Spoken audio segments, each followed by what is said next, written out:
जी अस्सलाम वालेकुम।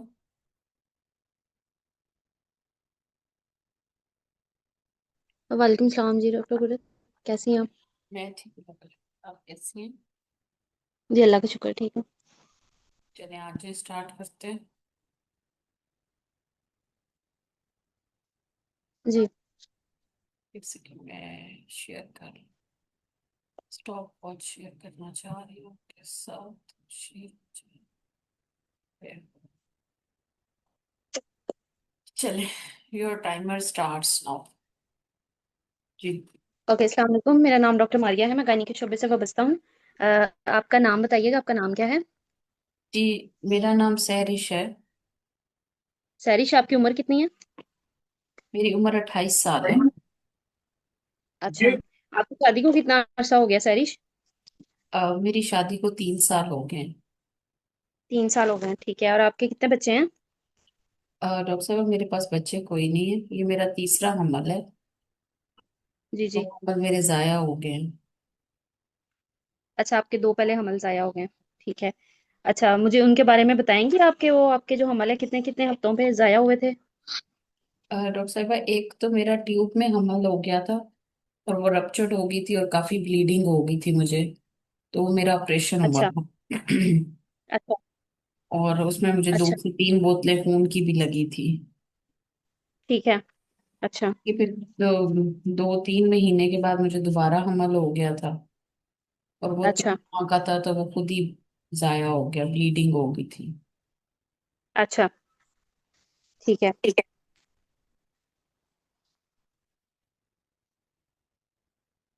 हेलो। इसके बाद जी जी। सफाई करानी पड़ी थी आपको? जी जी डॉक्टर साहब को बहुत दूसरे ज्यादा हवाले। ब्लीडिंग हुई थी, फिर सफाई भी करवाई थी, तब भी मुझे ब्लड लगा था एक। अच्छा, ठीक है। और ये अब आपका तीसरा हमल है? जी। ये खुद ही हो गया था या कोई इलाज कराया था आपने? नहीं डॉक्टर साहब ये खुद ही भी हुआ है ये भी। खुद ही हुआ है, ठीक है। और आखिरी दफा माहवारी कब आई है आपको? डॉक्टर साहब मुझे आखिरी दफा माहवारी जो है वो 15 जनवरी को आई थी। अच्छा, 15 जनवरी को आपको आई है, ठीक है। आपको माहवारी ठीक आती है, महीने के महीने आती है? जी डॉक्टर साहब महीने के महीने आती है। ठीक है। कितना पढ़ी लिखी हैं आप? मैंने मास्टर्स किया हुआ है। अच्छा, ठीक है। अच्छा सारिश, मुझे आप ये बताइएगा कि यहाँ पे किस मसले से आप तशरीफ लाई हैं? डॉक्टर साहब मुझे जो है ना वो दिल की धड़कन बहुत ज्यादा तेज होती है और सुस्ती बहुत ज्यादा रहती है। अच्छा, दिल की धड़कन आपकी तेज होती है, ठीक है। तो मुझे ये बताएं कि इसके साथ आपको थकन रहती हो या सांस फूलता हो? जी डॉक्टर साहब मैं जरा हैवी काम कर लूँ तो फिर सांस फूल जाता है, जैसे सीढ़ियाँ चढ़ूँ तो फिर सांस फूलने लग जाता है। सीढ़ियाँ चढ़ने से फूलता है, ठीक है। कभी लेटे लेटे ऐसे होगा कि सांस फूलता हो? नहीं डॉक्टर साहब। रात को सोते में मसला होता हो? नहीं। अच्छा। तो आपको कोई छाती में दर्द रहता हो या आपको कोई दिल का आर्जा हो, किसी दिल के डॉक्टर को कभी चेक कराया हो आपने? नहीं डॉक्टर साहब।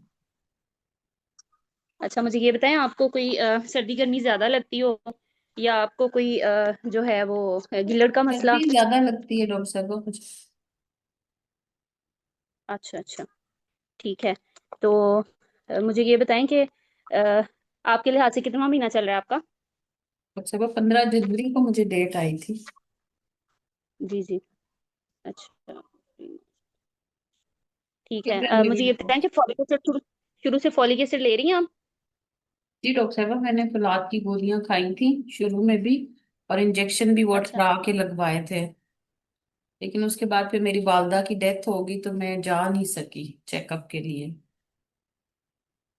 अच्छा, आपने जो है वो तरीकों वाला अल्ट्रासाउंड कोई करवाया था आपने शुरू में, कि महीनों में उस पर जी बच्चा जी। ठीक बताया था उन्होंने? जी जी डॉक्टर साहब मैं बकायदगी से चेकअप करा रही थी, एक मेरा 8वें हफ्ते पे हुआ था, एक मेरा 12वें हफ्ते पे हुआ था। दोनों ठीक थे। अच्छा, और जो इंजेक्शन आप जो बता रही हैं, जो वो जिल्द में लगाने के लिए दिए थे उन्होंने, पेट पे नहीं लगाती नहीं, थी आप? गोश्त में लगे थे डॉक्टर साहब, ग्रेविबिनान के इंजेक्शन लगे थे। अच्छा, ग्लूटामिन के, ठीक है। अभी लगा रही हैं कि अभी बंद कर दिए हैं वो? नहीं डॉक्टर साहब बस वो मैंने शुरू में लगाए थे, फिर मेरी वालदा की डेथ हो गई, फिर मैं जा नहीं सकी थी। आखिरी दफा अच्छा, मैंने आपको शुरू 12वें में, हफ्ते पे दिखाया था। ठीक है, आपको शुरू में कोई उल्टी मतली की शिकायत ज्यादा तो नहीं रही? जी डॉक्टर साहब शुरू में बहुत ज्यादा थी उल्टी की, 2 दफा मुझे ड्रिप्स भी लगी हैं। अच्छा ठीक है, और मुझे ये बताएं कि कोई खून वगैरह पड़ा हो, दाग वगैरह लगता हो पहले 3 महीनों में? नहीं नहीं डॉक्टर साहब, इस दफा तो ठीक रहा है। ठीक है, और आपने अब एक 5वें महीने पे साख्त वाला अल्ट्रासाउंड कराते हैं, वो कराया था, वो ठीक था आपका? नहीं डॉक्टर साहब, मैंने 5वें 12वें हफ्ते के बाद मेरी कहा मेरी मदर की डेथ हो गई थी, मैं नहीं जा सकी ओह अच्छा। हॉस्पिटल। ओह अच्छा। ठीक है। अच्छा मुझे ये बताएं कि आप जो है वो खुराक में अंडा, दूध, गोश्त वगैरह, कीमा, मछली, इस तरह की चीजें इस्तेमाल करती रही हैं? डॉक्टर साहब, उल्टी मतली इतनी ज्यादा होती थी, कुछ खाया पिया नहीं जाता है मुझसे। अच्छा, तो दवाइयाँ कोई ताकत वाली लेती रही हैं? नहीं डॉक्टर साहब, फॉलिक एसिड आयरन की बस वही लेती रही हूँ, उसके बाद नहीं गई मैं।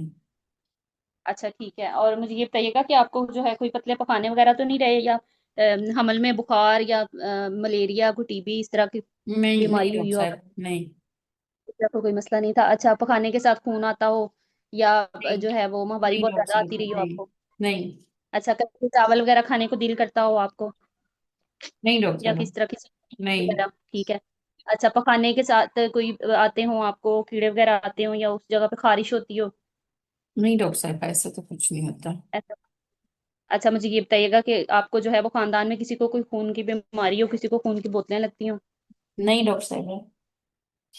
अच्छा, जिसम पे धब्बे पड़ जाते हो, या कोई नाक मुंह से कहीं और से आपको खून वगैरह आता हो? नहीं डॉक्टर साहब। हमल से पहले खून ज्यादा तो नहीं पड़ता था आपको? नहीं डॉक्टर माहवारी साहब। बहुत ज्यादा तो नहीं आती? नहीं डॉक्टर साहब, 5 6 दिन रहती थी। मतलब आती थी ठीक, जैसे नॉर्मल होती है वैसे ही आती है। अच्छा ठीक है, और मुझे ये बताइएगा कि इसके अलावा आपको जो है कोई माने अमल का तरीका इस्तेमाल करती रही हैं? जी डॉक्टर साहब, बीच में जब मेरा हमल जाया हुआ तो उसके बाद फिर मैंने 5 6 महीने कॉन्डोम इस्तेमाल किया था। अच्छा ठीक है, आपका कोई अच्छा, ये आपका एक ऑपरेशन हुआ और एक डीएनसी हुई है, और मुझे ये बताइएगा कि आपके खानदान में किसी को कोई बीमारी हो, खून की बीमारी हो? नहीं डॉक्टर साहब। आपको इसके अलावा कोई मसला हो, शुगर, ब्लड प्रेशर का, या गुर्दों का कोई मसला हो? जी डॉक्टर साहब, मुझे गिल्लड़ का मसला है। गिलर का मसला है? अच्छा, तो उसके लिए क्या ले रही हैं आप? और सब थायरॉक्सिन की गोली ले रही हूँ, 50 माइक्रोग्राम वाली, एक रोजाना। अच्छा, वो एक गोली रोजाना खा रही हैं, ठीक है, और उसके टेस्ट वगैरह हुए थे, आपने करवाए थे शुरू में, ठीक थे? नहीं डॉक्टर साहब, वो हमल से पहले ही हुए थे, हमल में तो नहीं करवाया। तो डॉक्टर ने अच्छा। कहा था आपने ये गोली खाते रहना है। अच्छा ठीक है, आपको किसी दवाई से कोई एलर्जी तो नहीं है? नहीं डॉक्टर साहब। कोई हुक्का वगैरह, सिगरेट या चाय कॉफी का इस्तेमाल ज्यादा तो नहीं करती? नहीं। ठीक है। Okay, I am done with the history. I need the examination ये फाइंडिंग, आप वेट बोलते एंड जाए, हाइट मैं ऑफ द बताती पेशेंट। जाऊंगी आपको। Weight and height of the patient. Weight is 80 kg। Height and is height? 5 feet 3 inch. 3 inch. Okay, pulse? Pulse is 90। 90। Blood pressure? Blood pressure is 160। Respiratory rate? Respiratory rate normal. Normal. And I want to see her pallor in palate is conjunctival appreciated. appreciated. Okay, and oral cavity? Oral cavity is good, oral hygiene. Okay, jaundice? Negative. Fetal edema? Negative. Thyroid? Not enlarge. Not a large. Okay. Breast examination? Normal. Any chest or cardiovascular finding? Normal. Okay, on examination, abdominal examination, symphysial fundal height? Symphysial fundal height is 20 centimeters. Fetal parts Okay, visible. fetal heart sound are positive. On inspection, any scar marks, striatus? GG strias are also seen. Phalanstein scar is seen. Central everted umbilicus. Okay. Hernial orifice is normal. Summarize your case. Okay. Uh, मैं LMP calculate कर लूँ, sorry वो मैंने नहीं की start में इसकी। Hello? जीजी हेलो? करें। जीजी जी। करें कैलकुलेट। आपका टाइमर चल रहा है।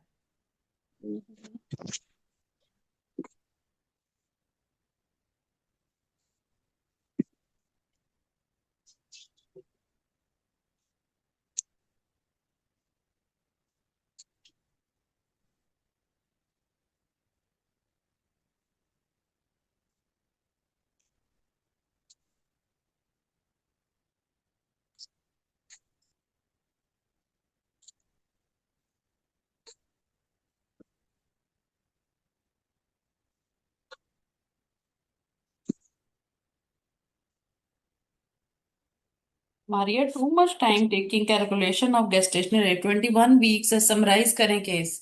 मैम वो मैंने कर लिया, वो मैं असल में बीएमआई चार्ट देख रही थी उसका, मैं वो बीएमआई कैलकुलेट कर रही थी उसकी हाइट और वेट के लिहाज से, सॉरी वो मैंने कर लिया है रफली वेट। 80 kg पे मैंने बता दिया 30 होता है। जी जी। ओके।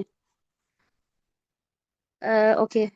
मिस सैरिश, 28 years of age, she is married for 3 years, gravida 3 para 0 plus 2, uh, uh, she presented to us at 21 plus 5 week of gestation with the previous one laparoscopy for ectopic pregnancy and history of blood transfusion, and one first trimester miscarriage, uh, spontaneous miscarriage.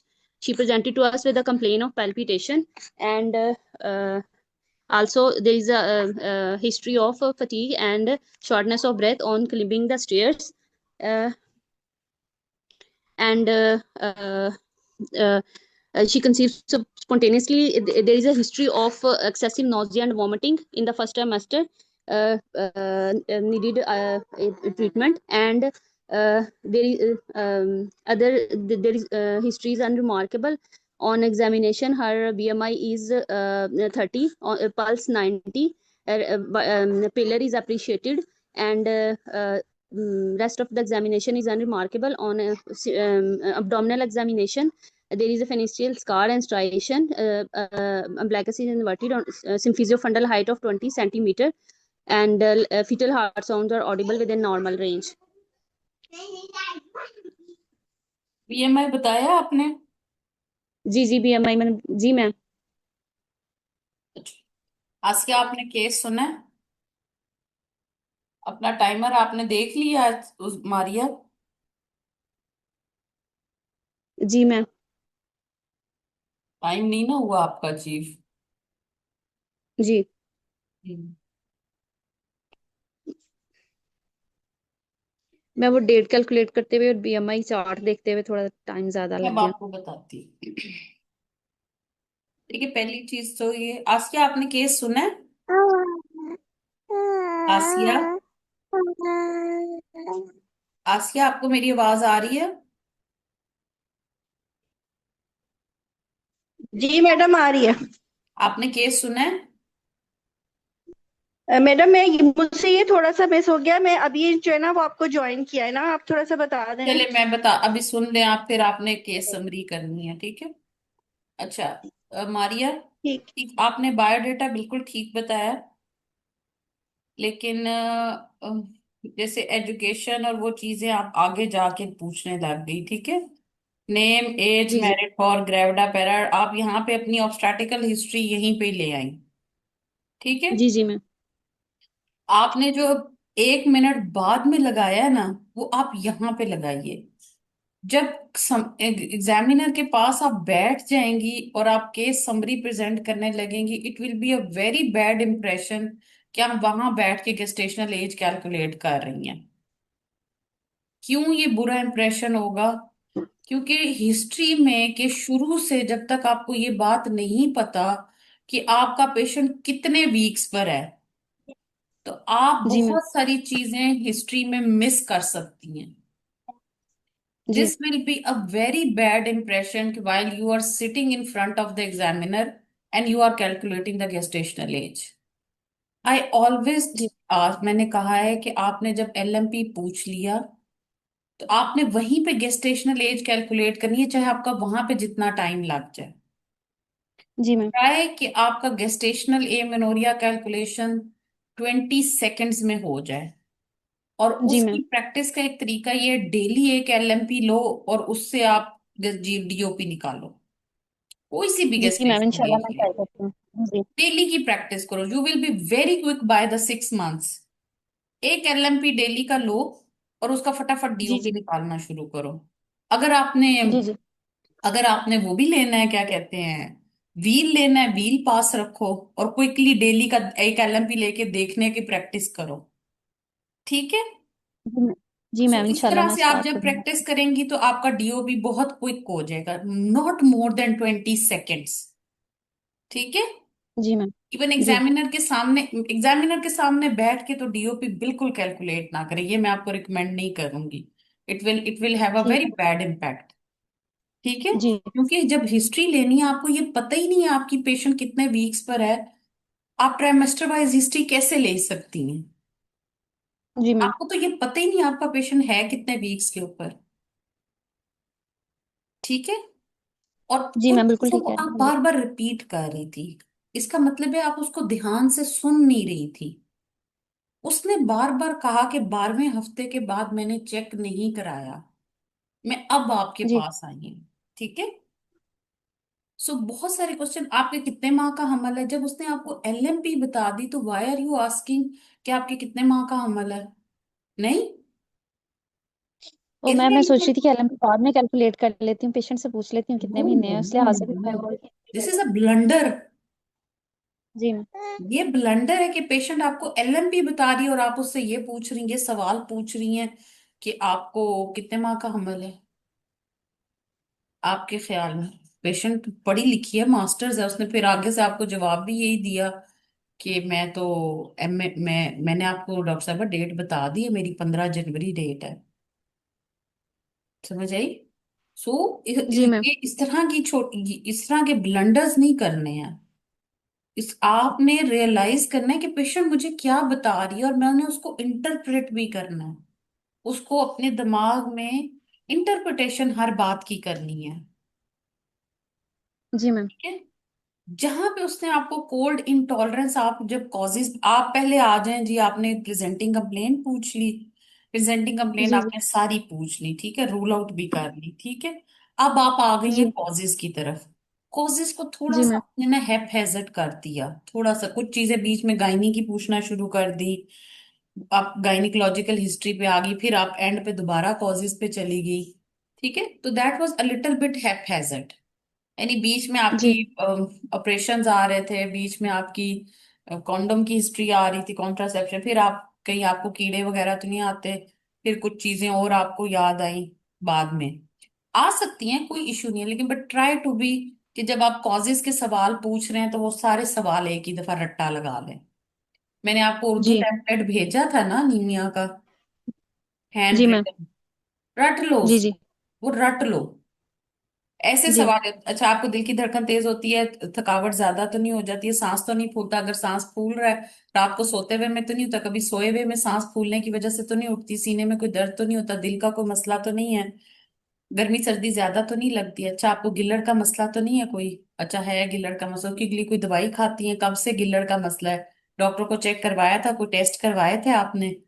अच्छा, उसके अलावा आपको खाने के रास्ते कभी कोई कीड़े तो नहीं आए, गोश्त सब्जी वगैरह आप खा लेती हैं, खुराक आपकी ठीक है, और कभी किस्म किस्म का कोई मलेरिया या डेंगू का बुखार वगैरह तो नहीं आपको हुआ, कोई आपको माहवारी ठीक आती है, ब्लीडिंग ज्यादा तो नहीं होती, इसके अंदर एक ऑब्वियसली कॉजेज एनीमिया की डेफिनेटली हैं भी हैं, वो भी हम आगे चल के जी। डिस्कस करते हैं। ठीक है, तो रट ले सवाल, जी रट्टे मैम। में होंगे, आपको खून कभी कोई खून की बीमारी तो नहीं है, आपके खानदान में किसी को कोई खून की बीमारी तो नहीं है, माहवारी ज्यादा तो नहीं आती है, कितने पैड्स भर जाते हैं, जब when you have to quantify, उसने कहा 7 8 दिन रहती है तो आपको थोड़ा शक होना चाहिए कि क्वांटिफाई भी कर लूं मैं, कितने पैड्स आपके भर जी जाते हैं, घर का बना हुआ पैड इस्तेमाल करती हैं, लोथड़े तो नहीं आते कभी? ठीक है, क्योंकि जी एक मेडिकल डिसऑर्डर उसके अंदर थायराइड का तो हो सकता है, उसको कोई मेंस्ट्रुएशन की भी प्रॉब्लम हो। तो ये जो कॉज रिलेटेड क्वेश्चन है ना, इनको टेम्पलेट को याद करने का तरीका यही है कि टेम्पलेट का आपका मिनट है 1 मिनट 50 सेकेंड, यानी 1.5 मिनट के अंदर आपने टेम्पलेट सुना देना है। यानी अभी इसमें आपने पेशेंट रिस्पॉन्स नहीं देखना, जो आपने जी। जी टेम्पलेट्स का रट्टा लगाना है ना, वो जैसे मैं अभी आपको जी। बोल रही हूँ ना, आपने ऐसे प्रैक्टिस करनी है टाइमर चला के, जी। जी टाइमर आपके सामने जैसे चल रहा है ना, टक टक टक, आपकी नजर टाइमर पे होनी चाहिए, आपका टाइम मैनेज नहीं हुआ आज।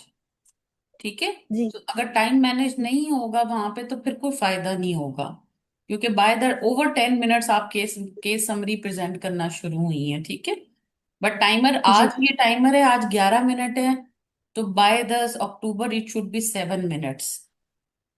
ठीक जी। हो गया? जी। जी। तो उसके बाद एग्जामिनेशन इज ओके, वो तो परफॉर्मेंस पे डिपेंड करता है, आप उस वक्त परफॉर्म कैसे करती हैं, चीजें क्या करती हैं। ठीक है, लेकिन आपने जो भी चीजें पूछनी चाहिए थी वो सही पूछी हैं आपने। ठीक है, सो इसलिए एग्जामिनेशन, बाकी आपने टेम्पलेट अपना पूरा किया, लेकिन आपने सर्जिकल हिस्ट्री में ना, ये आप ना ये जुमला जो है ना, जैसे आपने खुद से अज्यूम कर लिया कि हाँ इसका एक ऑपरेशन हुआ हुआ है, एक डीएनसी एक जी ऑपरेशन है। नो, अज्यूम ना करें कि उसका एक, उससे पूछें डीएनसी और ऑपरेशन के अलावा कोई और ऑपरेशन हुआ है। मेक इट जी अ हैबिट। सर्जिकल हिस्ट्री को अज्यूम ना करें आप।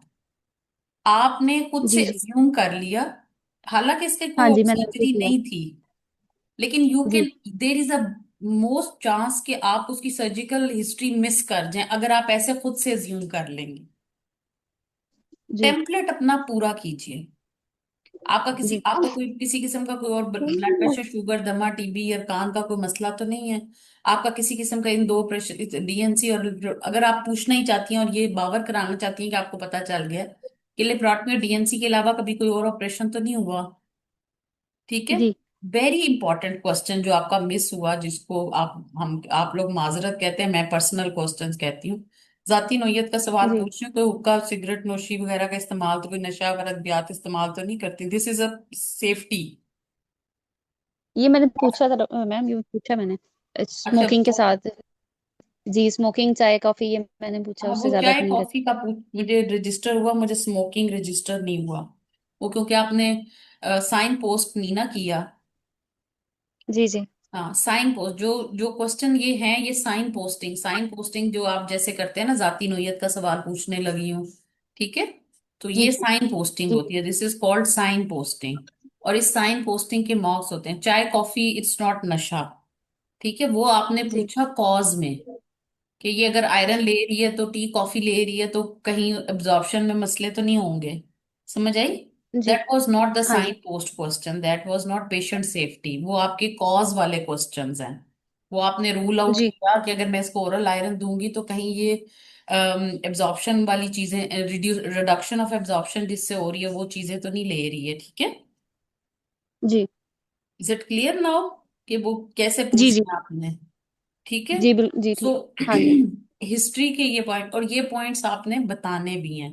और एक आपने क्वेश्चन, जब अगर आपको के आपकी जब आप अपनी टेम्पलेट पे पूरी होंगी ना, तो यही टेम्पलेट आपका हर जगह चलना है। इट इज नॉट ओनली कि ये जी सिर्फ शॉर्ट केस का टेम्पलेट है, ये आपका स्ट्रक्चर जी डिस्कशन में भी चलेगा, ये आपका रोल प्लेयर में भी चलेगा। हाँ, कुछ कुछ चीजें आप इसमें से कट डाउन करते जाएंगे, लेकिन टेम्पलेट जब जी आपको रटा हुआ होगा ना तो वो इजी रहेगा। अगर आपका डोमेस्टिक वायलेंस का केस आता है तो आपके टेम्पलेट के अंदर एक क्वेश्चन डाला गया है कि आपको घर में सपोर्ट है, शोहर जी आपके साथ ठीक है, सपोर्टिव है। ये सवाल पूछना बहुत जरूरी है। अगर आप शॉर्ट केस में पूछेंगी तो ये पेशेंट सेफ्टी है, इसके नंबर हैं, जी स्मोकिंग, ये जो पेशेंट सेफ्टी के पॉइंट्स हैं ना, उसमें ब्लड ट्रांसफ्यूजन है, उसके अंदर ड्रग एलर्जी है, सपोर्ट एट जी होम है, उसके बाद आपकी जो है वो ये स्मोकिंग, और कोई ड्रग एडिक्शन, ठीक है, ड्रग जी एलर्जी, ड्रग एडिक्शन, ये सब पेशेंट सेफ्टी के पॉइंट्स हैं, ये पूछने हैं, इनके जी अलग से नंबर हैं। ये बावर कराना है एग्जामिनर को कि आपने ये सवाल पूछे हैं, क्योंकि एग्जामिनर जी सुन मैम, रहा होगा, लेकिन आपने इस अंदाज से सवाल पूछने हैं कि वो एग्जामिनर को सुनाई भी दे। ठीक है। बीच में कहीं करके पूछ लिया, पता ही नहीं चला, ठीक है, जैसे अभी आप कह रही हम्म। थी कि चाय कॉफी के साथ मैंने पूछा था, ठीक है। जी, मैं स्मोकिंग का एग्जामिनर पूछा। ने तो उसको रजिस्टर किया कि आपने factor reducing the iron absorption पूछे हैं। जी पेशेंट सेफ्टी में तो नंबर नहीं दिए आपको, वो तो हिस्ट्री के कॉज जी कॉज रूल आउट की है, एक उसमें उसमें मार्क्स मिलेंगे, ठीक है। जी ये एक जो उनकी जो मार्किंग डिस्ट्रीब्यूशन है वो एक तरीके से है, जो चार डोमेन्स आपकी दी हुई है ना, कम्युनिकेशन विद द जी patient, communication with the colleague, patient safety, इस सब में जी मार्क्स ठीक। डिस्ट्रीब्यूशन होती है, ठीक है। और जी वो क्वेश्चंस पूछने जरूरी होते हैं, ठीक है। तो इस जी मैम। तरह से पैटर्न में आपने इम्प्रूवमेंट करनी है चीजों की, ठीक है। अच्छा, ठीक। अब जब आप आप हिस्ट्री लेते हुए यू वॉज वेरी कॉन्फिडेंट, आपकी आवाज बहुत कॉन्फिडेंट थी, आपके क्वेश्चन बहुत कॉन्फिडेंट थे, देखिए, जैसे ही आप एग्जामिनर के सामने बैठी हैं केस प्रेजेंट करने के लिए, यू बिकम स्ट्रेस्ड, और आपकी पैल्पिटेशन शुरू हो गई, और आपकी आवाज में वो नजर आने लग गया। ठीक है। जो आपका एक स्ट्रेस केस प्रेजेंटेशन की वक्त था, वो हिस्ट्री में नहीं था। सो जी। ट्राई टू, कि वहां पे जब आपने प्रेजेंट करना है ना, प्रेजेंट, अब वो प्रेजेंट में शेकी क्यों हो गई आप? क्योंकि आपने डीओपी कैलकुलेट नहीं की हुई थी, फिर आप बीएमआई की तरफ लग गई, तो और फिर जी। टाइमर आपका निकल रहा था, बेल हाँ बज जी। जानी थी। सो तो इन चीजों को ओवरकम करना है कि डीओपी पहले ही निकाल लें ताकि वो स्ट्रेस ना रहे। बीएमआई जी। को थोड़ा बहुत याद कर लें कि जी 80 kg दिया हुआ है, तो रफली 5'3" है, तो वो 30 होगा उसका। ठीक है। सो ये जी दो मैम। चीजें हैं। डेली का एक एलएमपी निकालो, व्हील के साथ देखना चाहते हो व्हील से देख लो, कैलकुलेशन मेथड करना चाहते हो कैलकुलेशन मेथड कर लो डेली की प्रैक्टिस में। दूसरा, डेली की प्रैक्टिस प्रैक्टिस में एक दफा देखो, अच्छा मेरे मरीज का वजन 65 है, 5'3" है, कितना बीएमआई है, वो बीएमआई चार्ट जी। सामने रखो। ठीक है। सो रोज का जी। एक बीएमआई, रोज का एक LMP, this will make you perfect at the end. जी मैम। और ये तो ऐसा काम है जो चलते फिरते गाड़ी में बैठे कर लो, कोई जरूरी थोड़ी है इसके लिए स्पेसिफिक बैठना ही है। अच्छा, गाड़ी में जा रही हो, एक एलएमपी पकड़ो और उसको निकाल लो, हाथ पे निकाल लो, किसी पेज पे निकाल लो।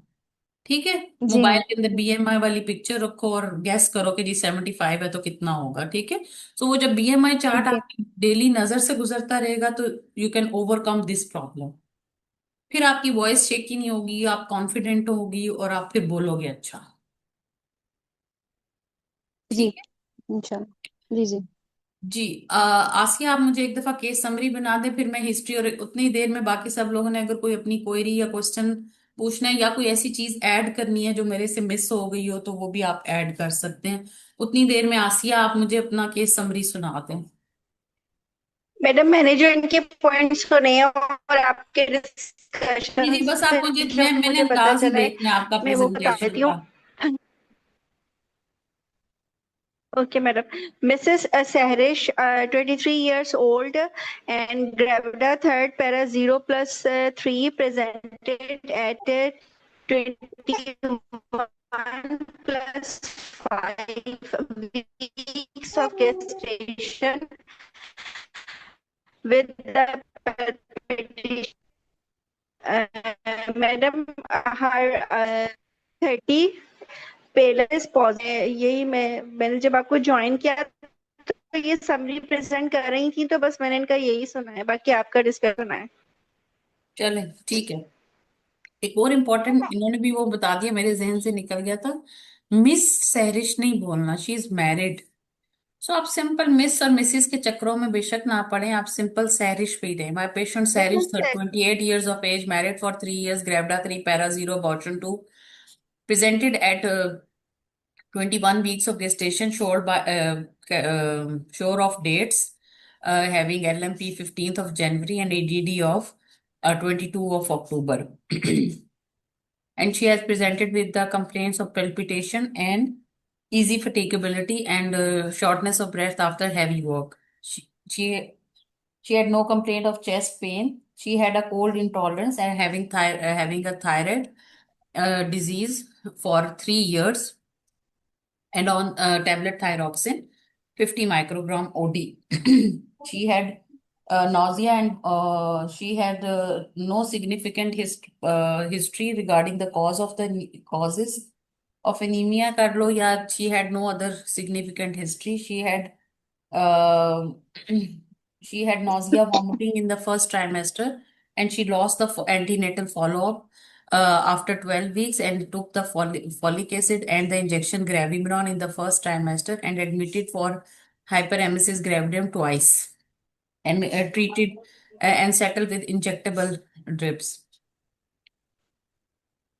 And she had laparotomy for ectopic pregnancy, ruptured ectopic, followed by 3 blood transfusion, and there was a third 3 months abortion, followed by DNC and 1 blood transfusion. She had no known drug allergy. She had no drug addiction and non-smoker. The rest of the history is unremarkable. She had BMI of 30 kg per meter square. Pulse is 90 beats per minute. Blood pressure 160. Respiratory rate and temperature is normal. Pallor is appreciated. Rest of the general physical and systemic examination is unremarkable. On per abdominal examination, symphysis fundal height is 20 centimeters, having fetal parts palpable and fetal heart sound is audible, and the Pfannenstiel scar is seen. ठीक है जी। किसी ने कुछ और add करना है, कोई point add करना चाहते हैं, कुछ हिस्ट्री और एग्जामिनेशन में पूछना है तो पूछ लें, फिर हम नेक्स्ट स्टेशन पे चलते हैं। अब आसिया समझ आ गई आपको केस की? जी ठीक है, मैडम, समझ आ चले गई। अब आपने स्टेशन बी भी करना यस है। पहले मारिया करेंगी फिर आप करेंगी, ठीक मैडम, है? मैं जो आपने जो है वो जब आपने प्रेजेंट किया। हेलो। जी हाँ सोनिया। सही है, ठीक है मैडम, मैंने हाँ पॉइंट्स। मैम, इसमें जो पेशेंट हाइपरमेसिस ग्रेविडेरियम के लिए एडमिट हुई थी, तो हम थ्रोम्बोप्रोफाइलेक्सिस का पूछेंगे इसमें। आप उसने कहा मुझे वॉमिटिंग के इश्यूज थे, पूछ सकते हैं आप बिल्कुल कि आपको कोई, उसने पूछा भी था कि आपको जल्द में कोई टीके तो नहीं लगे थे, वो उन्होंने पूछा भी था। मैम इस चीज का ताल्लुक एनीमिया के साथ है, पूछना चाहिए या टाइम वेस्ट होगा? अगर हाइपरेमेसिस की वजह से एडमिट हुई है तो वो फिर आपका थ्रोम्बोप्रोफिलेक्सिस तो बनता है ना, वो उसका 3 नंबर है।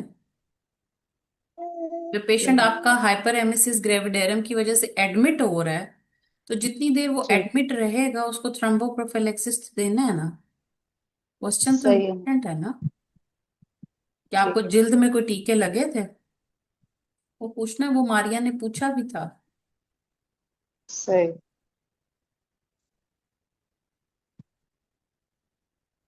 पूछना है बिल्कुल, हाइपरेमेसिस ग्रेविडेरम के 3 नंबर है ना वीटी स्कोरिंग में, सही है। तो वो 3 नंबर को तो आप इग्नोर नहीं कर सकते फिर। जब तक वो एडमिट है तब तक लगेगा, बाद में नहीं लगेगा। जब तक एडमिट है तब तक लगेगा, लेकिन इस पेशेंट को मैडम, नहीं इसको लगा जो था। ये हाइपोथायरॉयडिज्म में वो कितने अरसे से है, और इसको प्रेगनेंसी 3 इयर्स, 3 इयर्स से थी और 50 माइक्रोग्राम ले रही थी।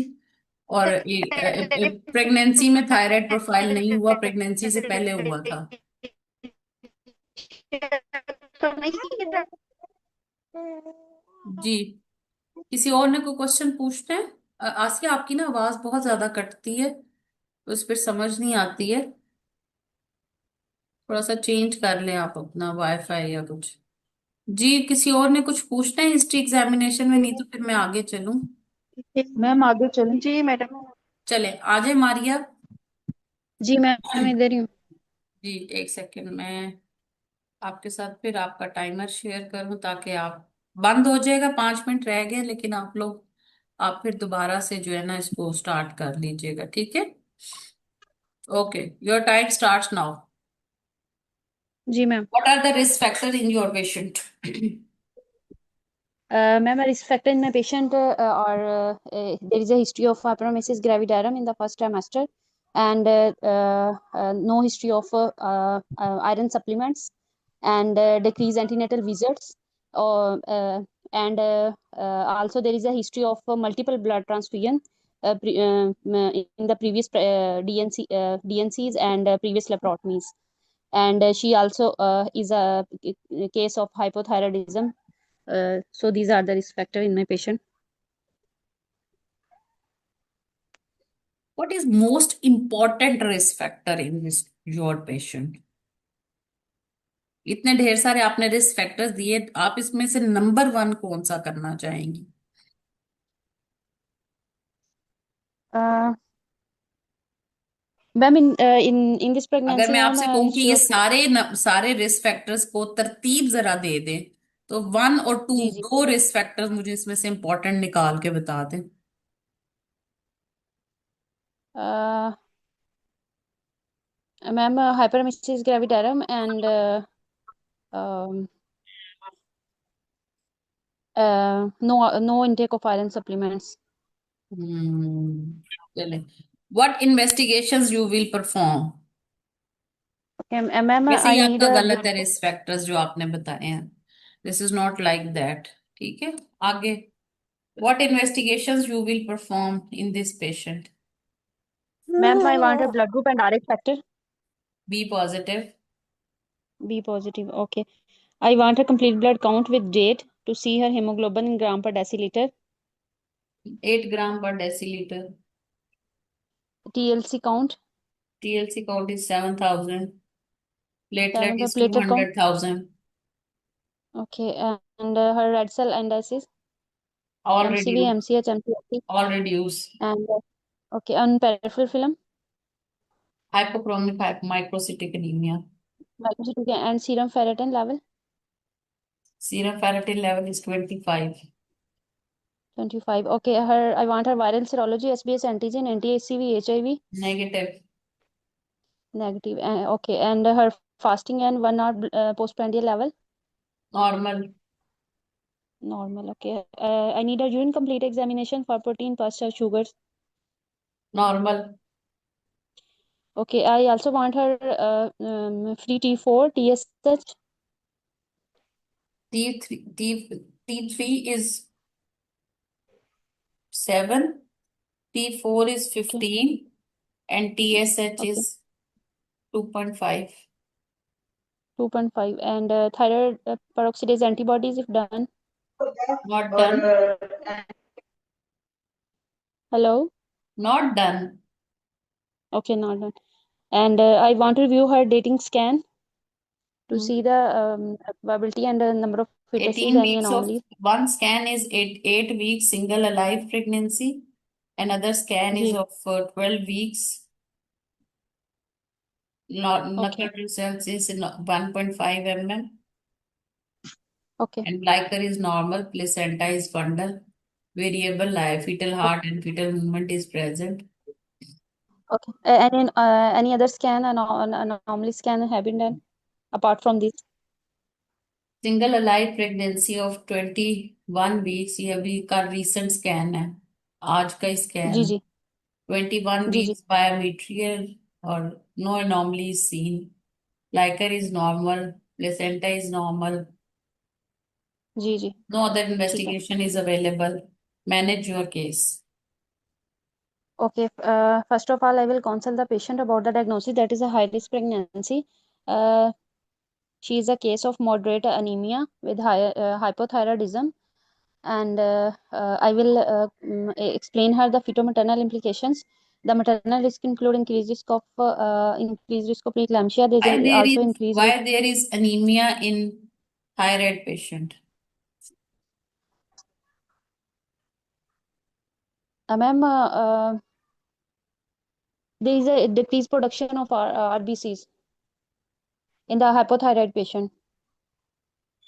Hmm. The production of RBCs is decreased. Production पे फर्क पड़ता है. जी जी. ओके आगे चलिए.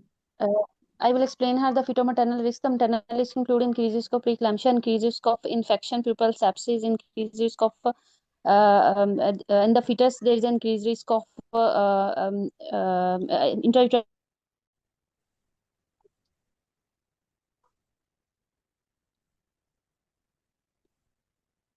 एक सेकंड में आपका ना टाइमर स्टॉप करना चाह रही हूँ.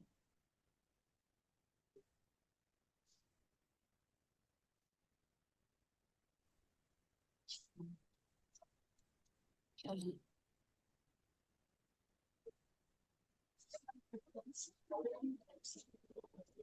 जी आप वहां पे थी. आप एडमिट कर रही थी अभी उसको.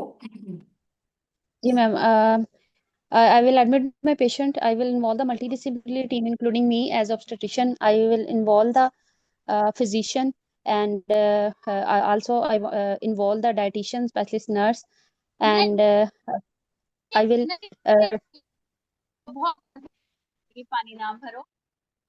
Okay, I will. मैम किसी के स्पीकर ऑन है कि आवाज आ रही है. मैं I म्यूट will कर complete the देता rest of हूँ. my. I will keep admitted my patient. I will complete the rest of investigation. I will do her thyroid peroxidase Which antibodies rest of the of patient. investigations you want to complete? Ma'am, I want to do her thyroid peroxidase antibodies and thyroid uh, peroxidase antibodies हम pregnancy में करते हैं? uh, audience में से कोई बताए, thyroid करेंगे? चलें आगे चलें। ठीक है। okay. और कौन सी I will इन्वेस्टिगेशंस करना चाह रही हैं? सिर्फ thyroid antibodies? thyroid peroxidase antibodies and ma'am, I also want to do her stool test for OVA and also her ECG because she has a complaint of palpitation. So I want to do her ECG. Okay, आगे चलें। I will correct the anemia of my as my patient has a HbO of 8. She has a moderate anemia, so I will correct the I will calculate the total dose of IV iron by the Ganzoni formula, and I will infuse her 8 HB है, on कितना होगा? कितनी होगी 8 dose? Calculate करके बताइए। 8 minus 3 2.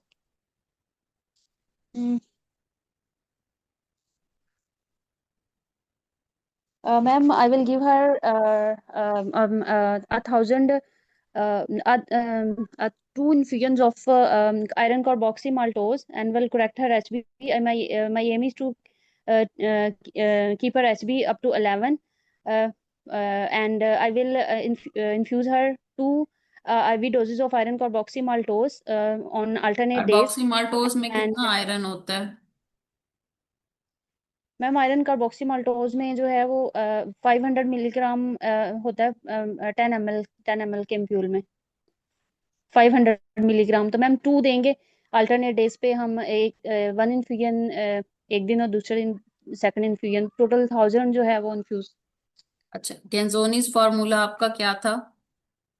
Target HB कितनी ma'am आपने रखनी है 21 वीक्स पे?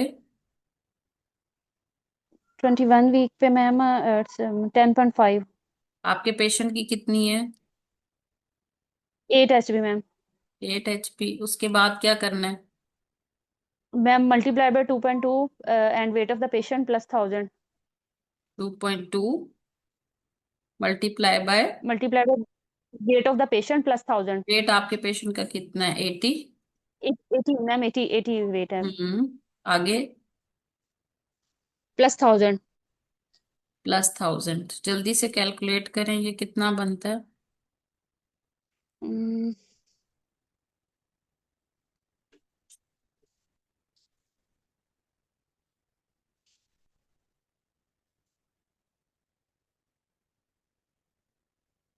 गेंजोनीज फार्मूला में 2.2 से मल्टीप्लाई करेंगे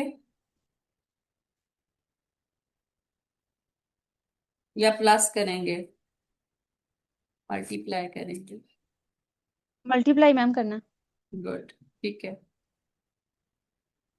मैम ये पता नहीं मैंने गलत कैलकुलेट 2.5 कर आ लिया गया। 5। 2.5 जी मैम। इंटू 2.2 इंटू 80 kg, ठीक है, और +1000। तो ये आपका प्लस बनता है 1000 1440, रफली 1400। 1500। जी ठीक है। मैम। उसको अगर मैं राउंड ऑफ जी करूं तो 1500 करूंगी। जी तो जी। आपका जी मैम। कार्बोक्सी माल्टोज में कितना होता है? मैम 500 मिलीग्राम हाँ, 500 10 मिलीग्राम ml के होता एम्प्यूल है। में। 10 ml, 500 मिलीग्राम पर 10 ml। 10 पर 10 ml। तो कितनी डोज हो गई आपके पेशेंट की? मैम इसकी भी जो है वो 3 बन जाएंगी, 3 हाँ, डोजेस दूंगी। टोटल डोज आपकी कितनी होगी? Three doses ma'am. Three 3 doses doses three ma'am. Doses बन गई। Of carboxy maltose. Carboxy maltose. जी ठीक मैम। है ना? अच्छा, जी अब मैम। कार्बोक्सी माल्टोज की तो 3 डोजेज होगी। आयरन सुक्रोज की कितनी होंगी? मैम आयरन सक्रोज की होंगी जो वीनोफर की है ना वो 7 बनेंगे ऑन अल्टरनेट डेज, 2 एम्प्यूल मतलब हाँ, वो एक डे पे 200 2 आयरन एम्प्यूल आयरन लेना। सुक्रोज में क्या होता है? 100 एक इम्प्यूल के अंदर 100 होता है ना? 100 मिलीग्राम, जी मैम, जी मैम, हाँ 100 मिलीग्राम होता है, जी सॉरी। मैम। और 2 एम्पूल को 100 ml नॉर्मल तो सलाइन में 100 करेंगे तो मिलीग्राम 200 कितने ml होता है पर 2 ml? जी 1 ml होता है, 1 ml होता है, कुछ इस तरह से ये, ठीक है। जी मैम, तो इसके अंदर कितने इंजेक्शंस लगेंगे इसको? 15 इंजेक्शंस जी टोटल रफली, 15 और 7 इन्फ्यूजन और बनेंगी। इसकी जी 7 इंफ्यूजन्स बनेंगी। जी तो मैम, रफली आपने याद रखना है, अब मैंने ये कैलकुलेशन इसलिए यहाँ पे करवाई दोनों की, ताकि आपको याद रहे कि अगर आपको एग्जाम में वो 8 HB दे देते हैं और रफली आपको ट्राइमेस्टर पता है, अगर आपने 11 करनी है तो ये आपका 11 का मतलब क्या होगा? 1600 हो जाएगी डोज, ठीक है। जी 1700 हो जाएगी, तो कम से कम मिनिमम 8 HB पे 3 डोजेज ऑफ कार्बोक्सीमाल्टोज लगेंगी, 2 का कोई फायदा नहीं है। क्यों? जी मैम, कि आपने एचबी अपनी ट्राइमेस्टर वाइज पूरी करनी है, उसको अलग बात है कि आप उसको बाद में दे के भेजेंगी, ठीक है। जी मैम, ये क्लियर हो गया सबका? इसका बेशक आप लोग स्क्रीनशॉट ले लो, ताकि आपको ये पता चले कि हमने कितने पे कितनी लिखनी थी, ठीक है। ये बेसिकली आपकी जो HB8 इन सेकेंड ट्राइमेस्टर, ठीक है, ताकि आपको ये भूले ना, ठीक है। और टारगेट आपको पता होना चाहिए कि फर्स्ट का क्या है और 11। एसओजीपी का बताना है, ठीक है। फर्स्ट एंड थर्ड का जो एसओजीपी है कहती है, वो कहती है 11, 11 जी मैम, और सेकंड का 10.5। और जो सेकंड का कहती है एसओजीपी, वो कहती है 10। 10.5, ठीक है। और जी मैम, सिर्फ इसमें डिफरेंस जो आता है पोस्टपार्टम का क्या है, पोस्टपार्टम पे क्या होगी? 10। 10। यहाँ पे जो सिर्फ डिफरेंस एक है ना थर्ड ट्राइमेस्टर में, नाइस कहती है कि जी 10.5, बस इतना सा डिफरेंस है, ठीक है। नाइस कहती है यहाँ पे, जी बाकी सारा तकरीबन सेम ही है, ठीक है। चूंकि हाइपर एमेसिस है आपकी, पेशेंट टॉलरेट नहीं करती है ओरल, तो आपको इंजेक्टेबल पे जाना पड़ेगा। दिस वाज द डोज, और this is calculated by, Ganzoni formula. हाँ, गेंजोनी फॉर्मूला, ठीक हो गया। सो रफली आपको 8 पे 3 डोजेज ऑफ कार्बोक्सीमाल्टोज चाहिए टू मेक HB 10.5, रफली। चले आगे चले।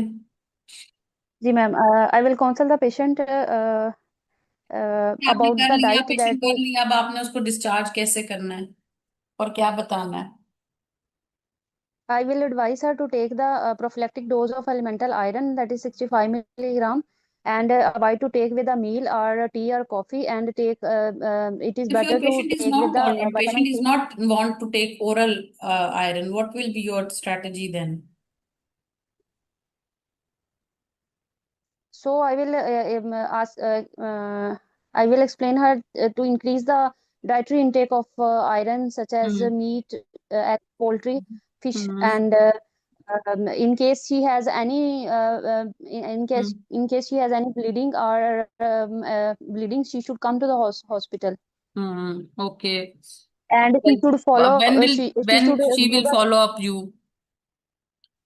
I will follow my patient after 2 to 3 weeks, and I will repeat her investigation, including her complete blood count, and I will also ask about her symptoms relief, and her check her investigation that if they are okay. I will do her growth scan every 2 to 4 weekly, and I will also monitor her blood pressure and with the urine complete examination, and at I will try to take the pregnancy till term. At 36 weeks, I will assess my patient. I will ask about any symptoms of anemia. I will check her growth, and do her ultrasound, and also check her bishop. I will decide the timing and mode of delivery and the place of delivery, and I will wait for the spontaneous onset of labor once my patient came in the labor, I will do the I will be very vigilant for the PPS, keep arrange blood, and inform the blood bank and laboratory. I will do the I will follow the labor care guide, and make sure the presence of neonatologist at the time of delivery. I will do the active management of third stage of labor and shorten the second stage of labor, and I will after delivery, I will hand it over the baby to the neonatologist for the evaluation of the baby and and the baby's investigation of thyroid, and uh, after delivery, I will repeat her investigation of the mother. Her I will check her hemoglobin, that if there is is there any increased bleeding, so I will counsel her accordingly, and I will advise her about the breastfeeding and the contraception. Which contraception you will advise? In my patient, as she's a hypo, ma'am, all are category 1.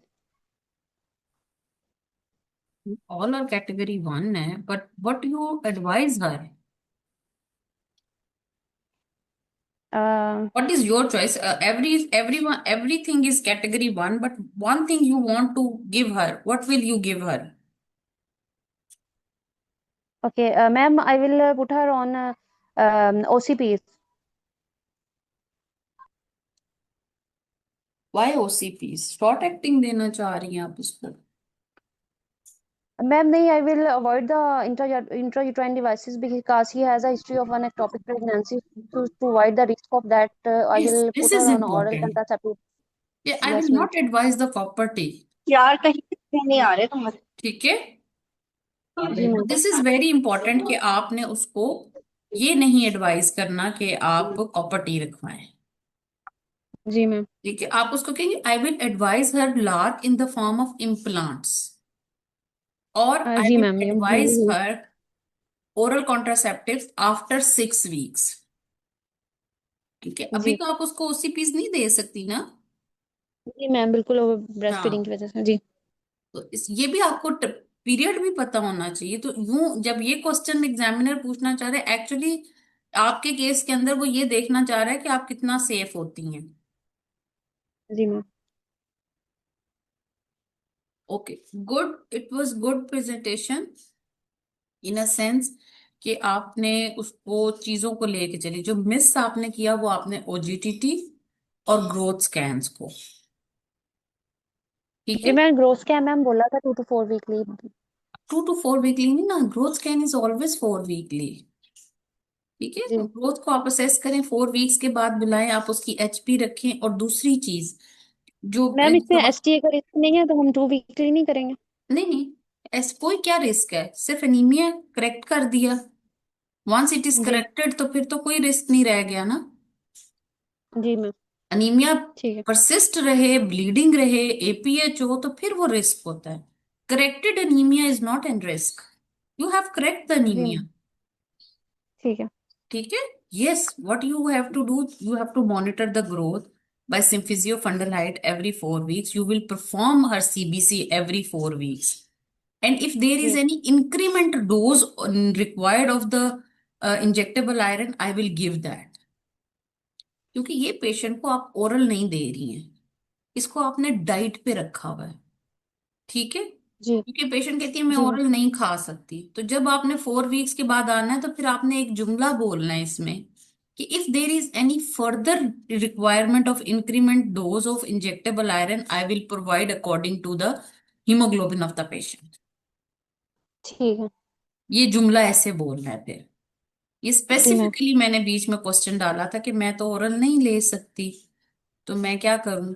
जी ठीक है, सो उसका फिर three G management ये है कि I will do the haemoglobin after 4 weeks to see the response of the patient, to see the adequacy of the dose of the injectable iron. If there is any need of the further dose of the carboxymaltose to maintain the hemoglobin of the patient, I will advise according to the HB of the patient. ठीक है। सो जी ये ma'am. जुमला आप इसमें ठीक है। यहाँ पे इसके आंसर में आप ऐड ऑन करेंगी। ये सिर्फ मैं डाइटरी पे तो उसको नहीं रखूंगी, हो सकता है उसको वॉमिटिंग शुरू हो जाए, वो खा पी ना सके। ठीक है, एक जी पेशेंट। मैम, फर्दर है हाँ, जी मैम। तो वो फर्दर एग्रीवेट हो सकता है नीमिया उसका। ठीक है, और मैं कोई उसको जी थेराप्यूटिक मैम। आयरन दे भी नहीं रही, मेरे पास तो एक जी सेफ्टी नहीं रहेगी। तो ये जुमला बोल के you become the safe surgeon. ये मेरी नजर होगी कि अगर मुझे फर्दर नीड ऑफ उसकी हो सकती है, तो मैं फिर उसको दूंगी। मतलब ठीक है। फर्दर आयरन हम लगा सकते हैं, उसमें कोई मसले वाली बात नहीं है। ठीक है, वी कैन गिव जी आयरन सुक्रोज भी दे सकते हैं, अगर थोड़ी डोज देनी है तो आयरन सुक्रोज दे दूंगी। अगर मल्टीपल डोजेज रिक्वायर्ड है तो फिर मैं कार्बोक्सीमोल्टोज पे चली जाऊंगी। ठीक है, मतलब 7 इन्फ्यूजन की जी जगह मैम। 3 infusion is okay. ठीक है ना। पहले ठीक है। जब उसकी 8 HB थी तो हमें 7 इन्फ्यूजन की जगह पे 3 कार्बोक्सी देना आसान लग रहा था। ठीक है, और वो भी जी आप मैम। बताएंगे कि ऑन ऑल्टरनेट डेज। ठीक है, जी डेली बेसिस पे नहीं देंगे हम उसको, ऑल्टरनेट डेज पे ये लगाएंगे। अच्छा, उसके साथ जब आप इंजेक्टेबल आयरन दे रहे होते हैं ना, you must add on folic acid, otherwise वो कंपनसेटरी फोलेट डेफिशिएंसी भी शुरू हो जाती है। ठीक है, so you have to give the जी ma'am. Folic acid 400 microgram oral. ठीक है। तो दिस इज इम्पोर्टेंट। ठीक है, और डाइट आपने उसको बतानी है।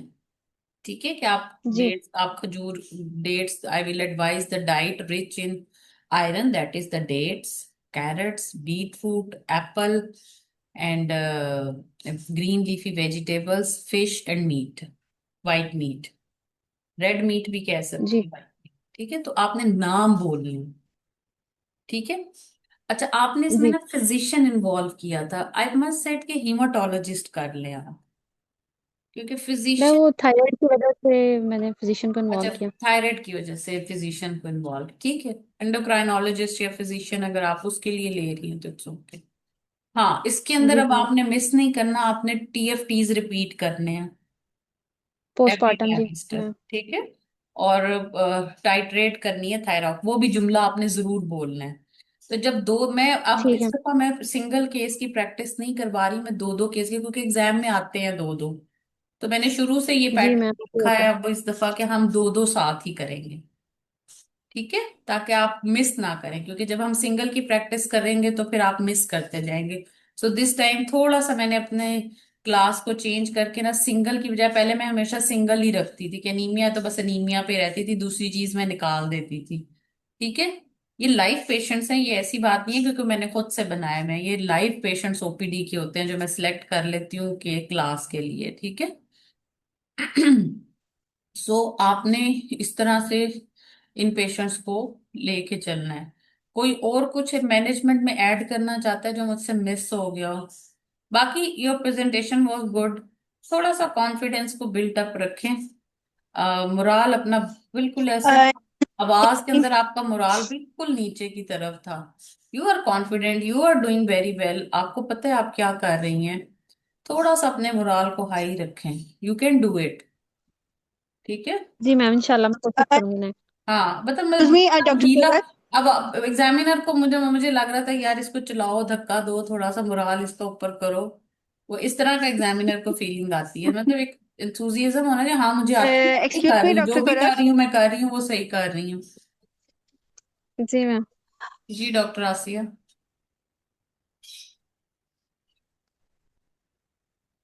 Excuse me madam. जी बताइए, पूछिए। डॉक्टर कोरक, इन्होंने जो मैनेजमेंट बताई है ना, तो मैडम ये मैं तो बिल्कुल, आपने भी सारा एक्सप्लेन कर दिया और मारिया ने भी तकरीबन सारी मैनेजमेंट बता दी है। अगर मैं बताती भी थी ना, तो मैं सिर्फ इसमें इतना मेरा थोड़ा सा डिफरेंस आ रहा नहीं, था कि आप ना, अभी मैं बोलिएगा, ये आपकी सोच रही सिर्फ थी बोलने की क्योंकि प्रैक्टिस पेशेंट देखनी है मैंने। सिम्टोमेटिक है उसको। आपने बोलने की प्रैक्टिस करनी है, it is not madam like मैं जो अभी बोल आपने नहीं पाऊंगी मैनेजमेंट चेंज क्योंकि मैं कर। जहाँ पे हूँ ना वहाँ पे, मैडम ये यहाँ पे सिग्नल प्रॉब्लम अभी बहुत आ रहा है, इसलिए मैं कह रही अच्छा, हूँ, क्योंकि अब नहीं चलो, बोल पाऊंगी मैं, आप लोगों को अच्छा, नहीं जा रही मेरी आवाज। ओके ओके ओके, आप मुझे वॉइस नोट कर दीजिएगा, ठीक मैडम है, मैं मेरा जो सुन लूंगी। डिफरेंस, मैडम आप इसको बेटा मुझे आप हाँ मैं आपको वॉइस नोट कर दूंगा, सिम्टोमेटिक है तो मैं इसे ट्रांसफ्यूज भी तो कर सकती हूँ, और उसके बाद फिर मैं इसको कार्बोक्सीमोल्टोज दे दूं 48 आवर्स के बाद, रिपीट देखिए हीमोग्लोबिन करवाने के ट्रांस बाद 2 पैक इसके सब ना, दे के। बिल्कुल आप सही कह रही हैं, लेकिन इसके सिम्टम्स को बहुत ज्यादा, जैसे उसने कहा कि नहीं मैं बहुत वजनी काम करूं तो मुझे सांस आता है, दिल की धड़कन तेज हो रही है, वो उन्होंने थोड़ा सा उसको लेबरेट कर लिया, तो वो कोई ऐसे सिम्टम्स नहीं है जो उसकी बहुत डेली रूटीन को अफेक्ट कर रहे हैं। तो आप इसके अंदर ट्रांसफ्यूजन को, ठीक। अभी 21 वीक्स पे है, तो आप और इंजेक्टेबल दे के तो आप उसको ट्रांसफ्यूजन से सेव कर सकती हैं। So it is not necessary. कल वाली पेशेंट थी ठीक है उसको, मैडम। एक तो उसके रिस्क फैक्टर्स इतने ज्यादा थे, और उसके बाद वो कहती मुझसे तो काम ही नहीं होता, मैं उठ के चल ही नहीं सकती। ठीक है, यानी आपने सिवेरिटी ऑफ सिम्टम्स को भी देखना है। ठीक है, इट इज नॉट ओनली कि सिर्फ पेल्पिटेशन उसने एक कह दिया है तो उसने सारे ठीक सिम्टम्स देखे लेकिन नहीं थे।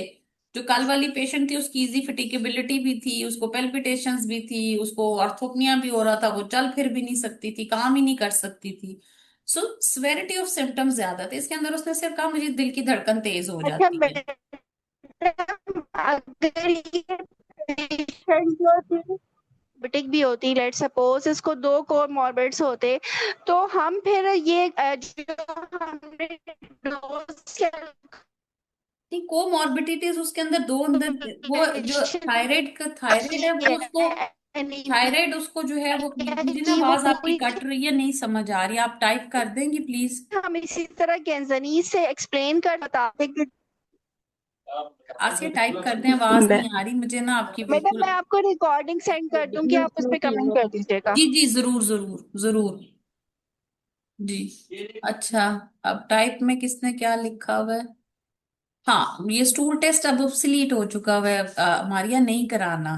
ठीक है, तो जी उस मैम ठीक है। टेस्ट नहीं करवाना। ठीक है, ये आपने ओके। बोला। अच्छा दूसरा, बेटे रिस्क फैक्टर्स देखो, इतना बड़ा रिस्क फैक्टर उसके अंदर पड़ा हुआ है कि उसको एक टॉपिक हुई, वो ब्लीड की, फिर उसके अबॉर्शन हुए, अबॉर्शन के बाद वो फिर ब्लीड की। आपने उसको हाइपर एमेसिस का नंबर, ठीक है वो है हाइपर एमेसिस, वो आपकी मैनेजमेंट को अफेक्ट करेगा। रिस्क फैक्टर, हाइपर एमेसिस होने का मतलब ये है कि आप ओरल आयरन नहीं दे सकती इस पेशेंट, या पेशेंट जी की अगर ओरल टॉलरेबिलिटी नहीं है, तो आपका असल में ये जो हाइपर एमेसिस था, इसका मतलब ये था कि ये पेशेंट को मैनेजमेंट में ओरल देती है कि नहीं देती। ठीक है, और जी रिस्क फैक्टर्स हैं ठीक वो है। आप सबसे पहले बोलेंगे जी, एक टॉपिक है पीपीएच है, ब्लड ट्रांसफ्यूजन्स हैं। ठीक है, फिर आप थायराइड बोले, एक मेडिकल डिसऑर्डर है उसके अंदर, आप उसको एंड पे लेके जा रही हैं, और आपने हाइपर थायराइड नहीं, आपने हाइपर एमेसिस, और दूसरा कौन सा था आपका, एक मिनट ठहरे, मैंने लिखा हुआ है, हाँ antenatal care, reduced antenatal care. ठीक है, आईवी ट्रीटमेंट के 4 वीक्स के बाद सदफ करनी है, 3 to 4 वीक्स के बाद रिस्पॉन्स मिलेगा, और 2 वीक्स के बाद अगर आपने बहुत जल्दी जल्दी रिस्पॉन्स देखना है तो फिर आप रेटिक्स काउंट देखेंगे, वो 1% से ज्यादा होंगे। ठीक है,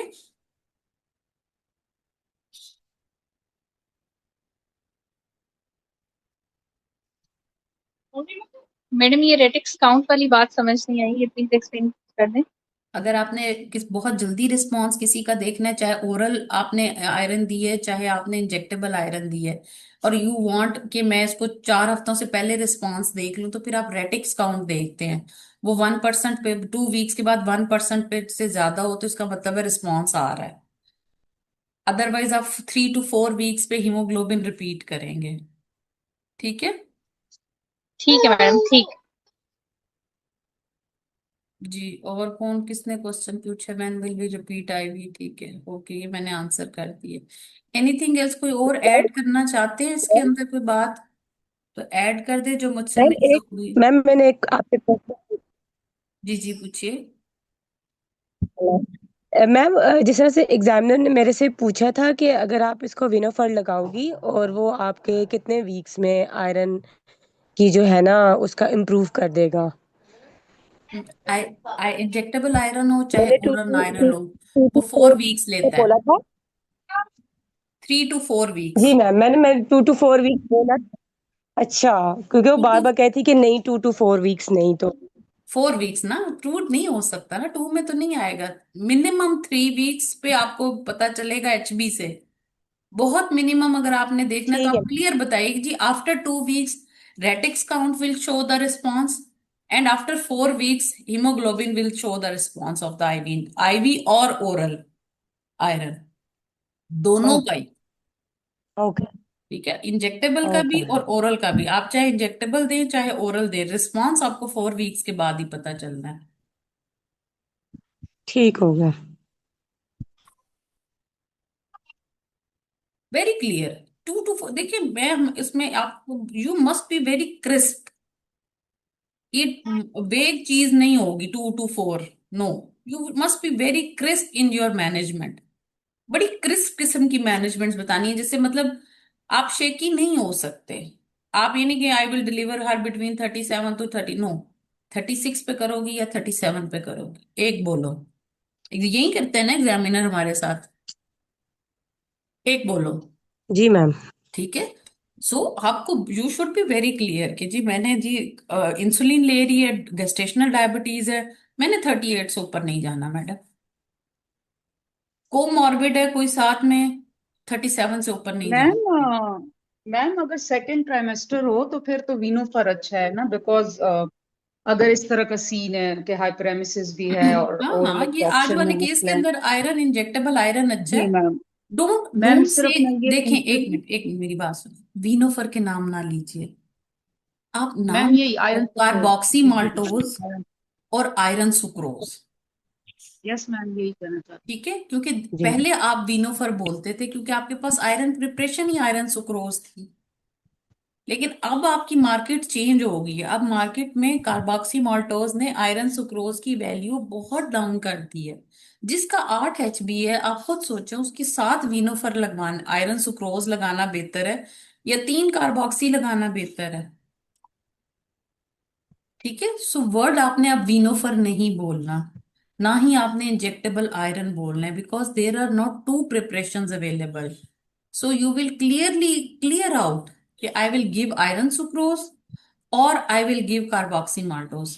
एंड बिलीव मी, 7 की डोज की प्राइस और 3 की डोज की प्राइस, 3 की कम है प्राइस। अब तो बहुत लेस प्राइस वाले भी कॉस्ट इफेक्टिव भी आ गए हुए हैं। So you can not say कि जी carboxymaltose is expensive now. पहले होता था कि जी कार्बोक्सी माल्टो 8,000 का वो फेरी इंजेक्ट आता था, अब तो नहीं आता। अब तो ट्वेंटी थी। फाइव हंड्रेड 2800 2500 में भी कार्बोक्सी है with good results. Time tested, evidence based, कि उसके रिजल्ट्स बहुत अच्छे हैं। अच्छा, जी मारिया। मैम मैंने एक क्वेश्चन पूछना था। जी जी पूछिए, मैं एक सवाल से पूछ लूं पहले, फिर मैं आपका क्वेश्चन लेती हूँ। मेरा एक वाइवा क्वेश्चन है बस, मारिया आपसे। जी ma'am. Give me 3 preparations of oral iron with their doses. Ma'am ferrous sulfate with the 100 milligram elemental iron okay, that नाम comes बोलो। with the brand name of folic, hmm. and fumarate that comes in the with the 150 milligram of elemental iron in the form of trihamic brand name, and ferrous uh, with the dose of elemental iron of cheating के लिए मैंने तुम लोग को 35. Group में भी भेज दिया, चीटिंग भी कर सकते हो।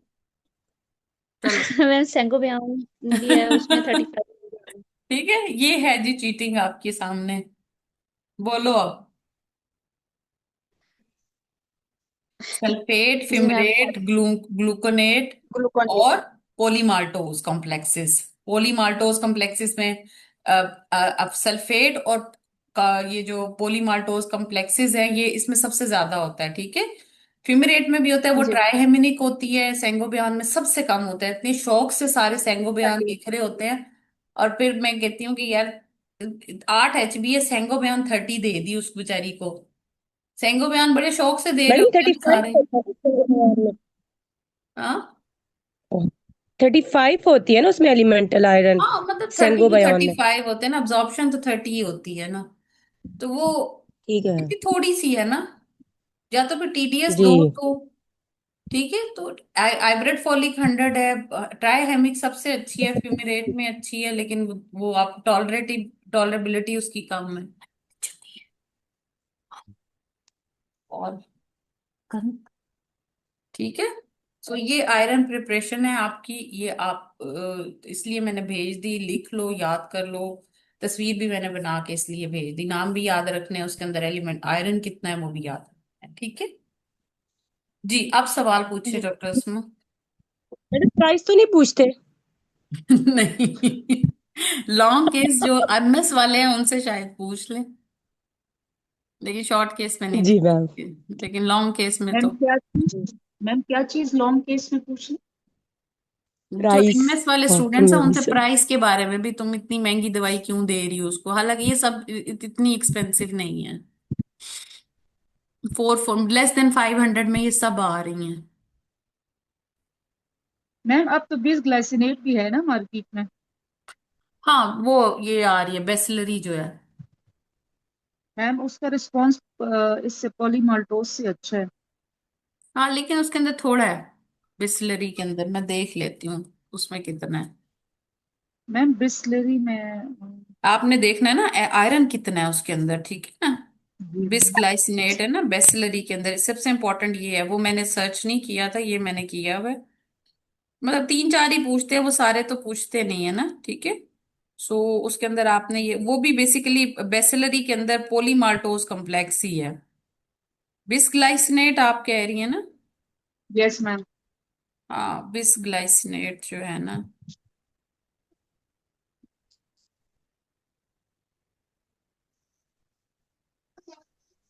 हम्म, आप देखिए सर्च करें, मुझे तो उसमें नहीं मिल रहा कोई भी, आपको क्या मिल रहा है। बेसलरी के अंदर तो पोलीमाल्टोज कॉम्प्लेक्स है। मैम एक चिलीरॉन नाम से आती है मार्केट में। मैम अब चिलीरॉन। ना हाँ वो ये जो है उसमें छोटी छोटी को तो हम नहीं देखेंगे, इसके अंदर 25 मिलीग्राम है, ठीक है। जी मैम। ठीक है तो वो कम है, इतना अच्छा नहीं है उसके अंदर, ठीक है। 20 25 मिलीग्राम इतना ही है, ठीक है। आयरन सही है मैम। फेरस बिस्ग्लाइसिनेट है, ठीक है, फेरोमार्ट के नाम से है, ठीक है। सो यस लेकिन उसके मैम। अंदर बहुत कम है, सेंगोबियान से भी कम है। सो आयरन इतनी लो, आप मेंटेनेंस के लिए तो चलें दे दें, टॉलरेबिलिटी को देख के दे लें, अदरवाइज नहीं है, ठीक है। यस उसके अंदर 25 मैम। मिलीग्राम है। जी और कोई क्वेश्चन पूछना था किसी ने, पूछ लीजिए। मैडम मेरा ही क्वेश्चन था मैम, ये जो आयरन सक्रोज है, मैं ये कहना चाह रही हूँ कि अगर सेकेंड ट्राइमेस्टर में पेशेंट आए तो हम आयरन सक्रोज, अगर इंजेक्टेबल्स का ऑप्शन हो, जिस तरह इस पेशेंट में हाइपरेमिसिस था ना, मतलब ओरल इनटेक उसका नहीं था, तो हम इस वजह से इंजेक्टेबल दे रहे थे, तो अगर सेकेंड ट्राइमेस्टर में हम आयरन सक्रोज दे दें, और थर्ड ट्राइमेस्टर में जिस तरह मेरी पेशेंट थी एग्जाम में, वो 35 वीक्स थी और HB9 था, उस टाइम अगर हम फेरेंजेक्ट दे दें, बिकॉज जी उसका कितने रेट ऑफ वीक्स पर थी, राइज जो है कितने वीक्स पर थी। 35 35 वीक्स में मैम 9 HB था ना, तो वो मैंने एग्जाम में आयरन सप्रोस कह दिया, तो वो एग्जामिनर चली गई प्री टर्म लेबर की तरफ कि ये तो प्री टर्म लेबर में तो नहीं चली गई बनता है। ना, नहीं बनता। तो नहीं कहना चाहिए था। थर्ड जी मैम। ट्राइमेस्टर का, थर्ड ट्राइमेस्टर में क्या होता है, 11 है ना। मैं फेरेंजेक्ट मैम आप देख, 9 था मेरे पेशेंट का, आपकी तो पेशेंट का टारगेट एच बी 11 नाइन था था, ना। टारगेट कितना था। 11 था मैम। 11 थर्ड था। में ना। आपकी पेशेंट यस 35 वीक्स पे ऊपर है, नियर टू टर्म है, यस मैम। आपके पास 4 वीक्स हैं टू डिलीवर हर। अगर मैम वो मैं यस मैम। नहीं ना 36, इधर ही गई। मतलब आपसे बॉर्डर लाइन पे थी ना कि 35 और 36 पे हमने कहा एनीमिया तो ब्लड ट्रांसफ्यूजन करें, ऐसे ही है ना। Yes ma'am. जी you ma'am. Have to H built up H B. मैंने आपको यही बताया कि सिम्टम्स अगर 36 वीक्स के पास आ गई है, सिम्टम्स नहीं भी हैं, तो आपका टारगेट 11 है, तो आप ट्रांसफ्यूजन को अच्छा जस्टिफाई कर सकती हैं, लेकिन आप इंजेक्टेबल मैम आयरन को जस्टिफाई ट्रांसफ्यूजन नहीं कर सकेंगी। मैम ये इंजेक्टेबल का पूछ रही हूँ कि अगर फेरेंजेक्ट दे दें 35 वीक्स पे तो देखिए उसमें मैम ये रिस्पॉन्स, आप होगा कि फेरी इंजेक्ट दें, आप सुक्रोज दें, आप ओरल आयरन दें, 4 वीक्स के बाद आना है। मैम फेरेंजेक्ट का राइस तो अर्ली नहीं होता। नहीं आ, नहीं नहीं नहीं नहीं, सब ने जी एक मैम। रिस्पॉन्स है ना, रिस्पॉन्स तो 4 वीक्स के बाद आना है। सिर्फ ब्लड सही मैम। ट्रांसफ्यूजन से आपको इमीडिएट आएगा। सही। मैम उसके सिम्टम्स भी इस तरह नहीं थे, बस सिर्फ जनरलाइज बॉडी वीकनेस थी और ये बातें थी ना, लेकिन इस तरह कोई डिस्निया, कोई पैल्पिटेशन तो मैंने ब्लड का सोचा ही नहीं। मैंने कहा इसको तो उस तरह के कोई नहीं नहीं, सिम्टम्स भी आपने नहीं, फिर अगर प्री मैं टर्म, ब्लड अगला बोल दूंगी। सवाल ही पेशेंट एग्जामिनर का होना है। ये पेशेंट अगर 37 वीक्स पे लेबर पेन के आसार आ जाएगी, फिर क्या करोगी? तो अगला वो सवाल मैडम एग्जामिनर का मैंने, ये होना था।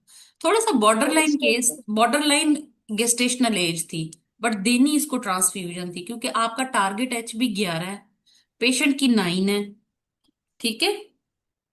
If she end up in a C section, what will you do? वो 36 वीक्स पे प्री टर्म के साथ आ जाती है, वो 37 में वैसे ही लेबर में चली जाती है।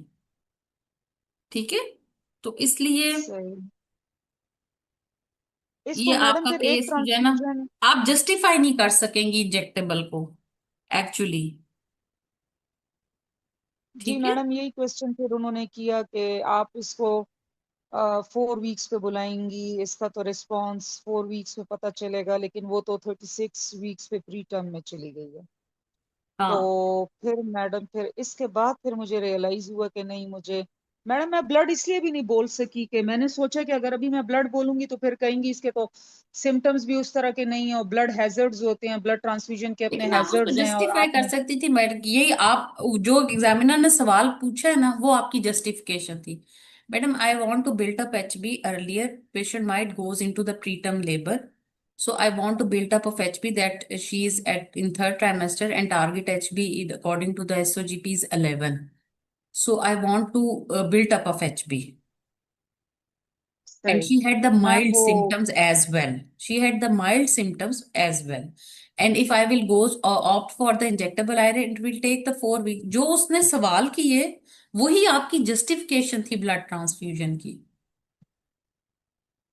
सही। मतलब इस केस के अंदर मैं ब्लड ट्रांसफ्यूजन को इजीली जस्टिफाई कर सकती हूँ, लेकिन मैं आयरन को किसी तौर नहीं कर सकती, क्योंकि 37 पे तो लगा, 36 पे तो लगाना ही ब्लड है। आपका सिर्फ इतना था सही। कि वो 35 पे थी बेचारी, तो आप थोड़ा सा उसमें हो गई कि अब मैं इसको दूं ब्लड के। 36 पे 9 HB होता तो आपने चुप करके ब्लड लगाना था उसको। जी मैम। और उस और क्या रिस्क फैक्टर थे साथ में? मैम और वो मल्टी थी, ग्रेविडा 5 पैरा 4 थी, प्रीवियस एसवीडीज थी, और जनरलाइज बॉडी वीकनेस थी, एग्जामिनेशन पे पेलर पॉजिटिव था, फंडल हाइट ठीक थी, कॉरेस्पॉन्ड कर रही थी, और इन्वेस्टिगेशंस में MCV MCH MCHC all reduce, और सीरम फेरेटिन कम था, और HB9 था, तो वो मैनेजमेंट फिर आगे लेके हाँ, चल नहीं गई नहीं, थी तो ये 35। बनता है ना, ग्रैंड मल्टीपेरियल तो प्रीटर्म में जा सकती है। रिस्क फैक्टर है, PPH का रिस्क है इसके अंदर ग्रैंड मल्टीपैरिटी में, तो you have to transfuse the blood. ठीक है। सही। With arrangement of 2 bloods in hand. ठीक है, 2 ब्लड इसके सही। हैंड में भी रखने थे कि तुम तो ग्रैंड मल्टी हो, तो डिलीवरी के बाद तुम्हारा तो PPH में जाने का रिस्क भी बहुत ज्यादा है। ठीक है। सो यहाँ पे ट्रांसफ्यूजन बनती थी। और मैम जो यहाँ पे अगर टेक होम मैसेज हम ये लें कि थर्ड ट्राइमेस्टर में 30 वीक्स के बाद अगर माइल्ड से भी एनीमिया हो और HB जो है वो टारगेट से नीचे हो, तो हमें।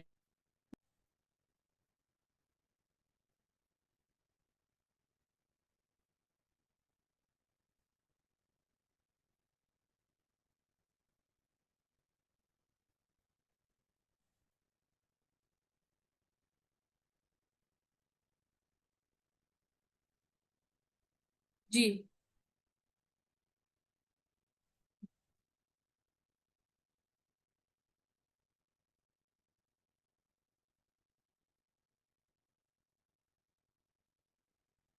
जी जी, सोबिया कुछ कह रही थी, मुझे समझ नहीं आई क्या कहना चाह रही थी। थर्ड ट्राइमेस्टर में 30 30 प्लस के बाद नहीं, 36 के बाद। ठीक है। 30 पे फिर भी थोड़ा बहुत टाइम है। हाँ, बहुत स्वेयर एनीमिया, लेकिन अगर 9 HB आपकी आ जाती है तो फिर आप ना करें, ठीक है। मैम अगर मैं अपनी बात कर रही थी, वो मीटिंग एंड हो गई। मैम ये अगर थर्ड ट्राइमेस्टर में 30 वीक्स के बाद अगर इस तरह माइल्ड से सिम्टम्स भी हों, फर्ज कर रहे हैं जिस तरह मेरी पेशेंट में था, जनरलाइज बॉडी वीकनेस और टायर्डनेस और इस तरह, लेकिन बहुत प्रोफाउंड किस्म के सिम्टम्स नहीं थे ना, डिस्नी और उस तरह नहीं था। हम्म। लेकिन अगर थर्ड ट्राइमेस्टर 30 वीक्स के बाद है और HB9 भी है, तो हमें बस एक ब्लड देना चाहिए। 30 वीक्स के बाद नहीं, देखिए 30 से 36 के वीक्स के दरमियान अगर आपका HB सपोज 8 आ रहा है, फिर तो आप उसको मतलब 34 30 उस पे दे दें आप इंजेक्टेबल आयरन, ठीक है। और उसमें हम्म। जस्टिफिकेशन देखें, I want to avoid 9 HB है सपोज, तो वहां पे आप दे सकती हैं। लेकिन जो 35 वाला और 36 वाला है वो बॉर्डर लाइन है, ठीक है। तो उसमें जी आप मैम। फिर जो ब्लड ट्रांसफ्यूजन है उसकी जस्टिफिकेशन आसान है। फिर आपने ये भी देखना है कि मेरे पेशेंट के अंदर और रिस्क फैक्टर्स कौन से हैं, ठीक है। सो वो एक आपने according to the your patient ये डिसाइड करना है ऑन द स्पॉट। एक कोई इसमें हार्ड एंड फास्ट रूल नहीं बनाना, ठीक है। Yes ma'am. You have to correlate all the things कि मेरी पेशेंट मल्टीपैरेटी है, किसी वक्त लेबर में भी जा सकती है, PPH का भी इसको रिस्क हो सकता है। 35 पे अब मेरे पास आ गई, अगर इंजेक्ट खुद आप जस्ट बैठे हुए और सोचे ना इंजेक्टेबल आयरन दूंगी 4 हफ्ते लग जाएंगे, ये लेबर में चलेगी तो मैं क्या करूंगी, ठीक है। तो इसको एक ब्लड लगा देते हैं with all pros and cons, और अरेंजमेंट ऑफ 2 डोनर्स कर लेते हैं ब्लड के लिए। फिर ये लेबर में चली भी जाए तो कोई मसला नहीं, ठीक है।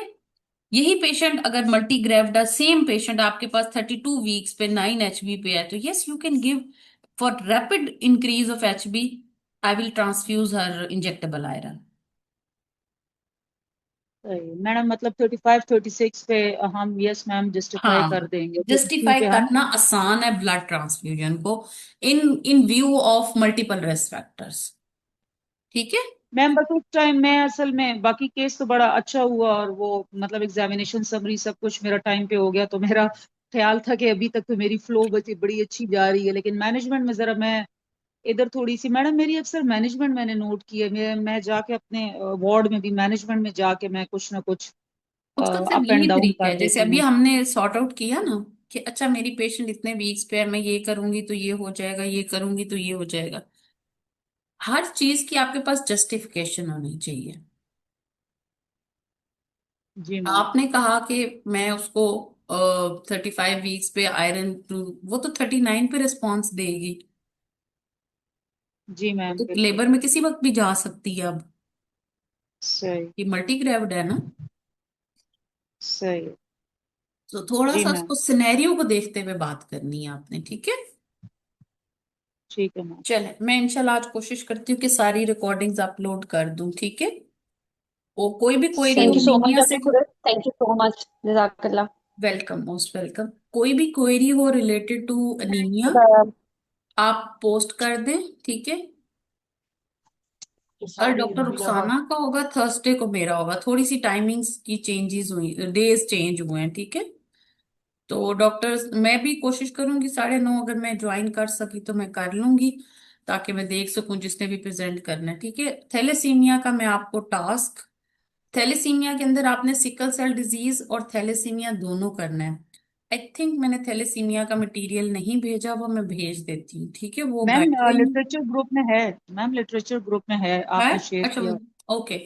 वो मैं देख लूंगी, अगर नहीं हुआ तो आप देख लीजिएगा, तो वो शेयर कर दीजिएगा।